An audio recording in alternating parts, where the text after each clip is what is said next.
My name's Ben Ward, and I'm the Studio Communications Manager at Bizarre Creations. We're currently working on Blur.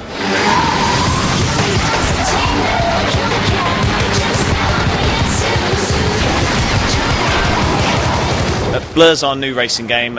You might have seen some Bizarre games in the past. This is more towards the arcade end of the spectrum. It's more exciting and intense and fun. We've got 20 cars on track. We've got power-ups that blast things all over the place and augment your racing, make the whole thing more enjoyable and more deep. Yeah, you talked there about it being kind of arcadey, and Bizarre's previous racing pedigree is based obviously around the Project Gotham series, so it's fair to say this is a pretty different game to Project Gotham. Yeah, it is. We had the chance when we joined Activision to do something completely different, and this is kind of the game that we've been saving up ideas for quite some time. We've just put all this crazy stuff in Blur, see if it works, and then been balancing it for the last sort of year and a half, 2 years to make sure that it plays really, really well. People who liked our previous games will enjoy it, and new people to the racing genre also get their fill as well. Cool, so let's talk about the power-ups you mentioned. How are they involved in the actual race themselves? So the power-ups are pretty much an integral part of the game.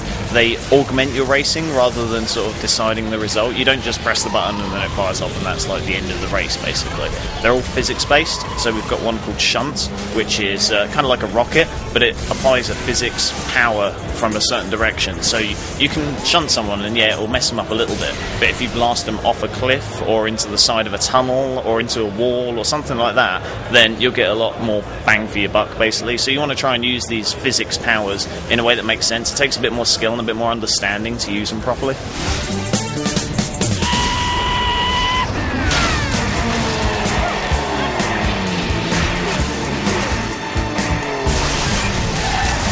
how does the single player game work? How's it kind of structured? The single player is based around a social network, so we wanted a reason to progress through the game. We wanted a kind of, instead of a checklist, race number 1, gold medal, race number 2, silver medal, we wanted a progression, a sort of, shooters have been there for ages. They've been sort of picking up on, it's not just levels, it's a storyline. So we've approached that problem. We've had a premise, a sort of racing-focused storyline in the game for a while. We deliver it through this social network. You get all these messages from the people you race against, and they're like, we're going to go and race in this place, we're going to go and use these cars, or have you checked out the shop where you can upgrade stuff, and they tell you about all these different features of the game. I understand that the social network aspect, it kind of extends to real life social networking with other people, and I guess that's part of the multiplayer aspect of it. Yeah, definitely. So the nice thing about it is that it works with your friends as well. So one particular example is once you've customized the game, once you've sort of saved all the different modes that you want, set up all the rules exactly how you want them, you can then put that saved event onto the social network, and then all your friends can play it, they can vote on it and rate it and see what they think of it. You can all play it together, up to 20 people online, so pretty soon you'll have this sort of voting thing. The best ones will bubble to the top, and then we'll actually highlight those and say, this is the number 1 race for this week, or something like that, and it might be user-generated content, so that should be really cool.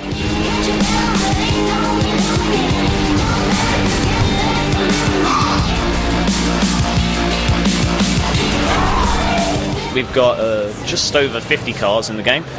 We didn't really want to have like 500,000 cars and 10 types of Skylines, and you see that in other games. We wanted variety, so we've got Humvees and Land Rovers, right through to sort of pickup trucks, again onto sports cars, and then proper race cars at the other end of the spectrum. You can race all of those different types of vehicles together, so it's kind of balanced in a way that the big meaty Humvees and stuff like that are a bit tougher and they can withstand a bit more punishment, and the sports cars are really nippy and fast, so pick the right tool for the job,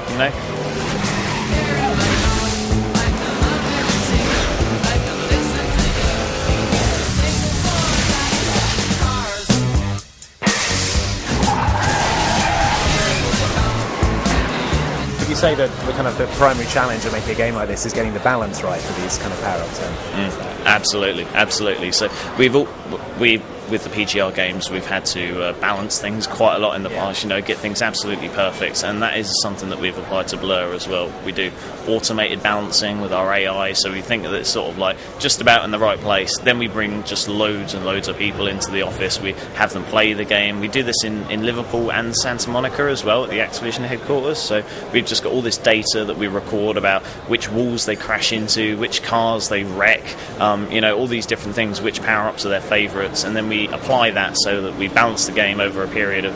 We've been doing it maybe 4 months already, you know, so right up to launch we'll still be balancing and tweaking things and making it play absolutely perfectly.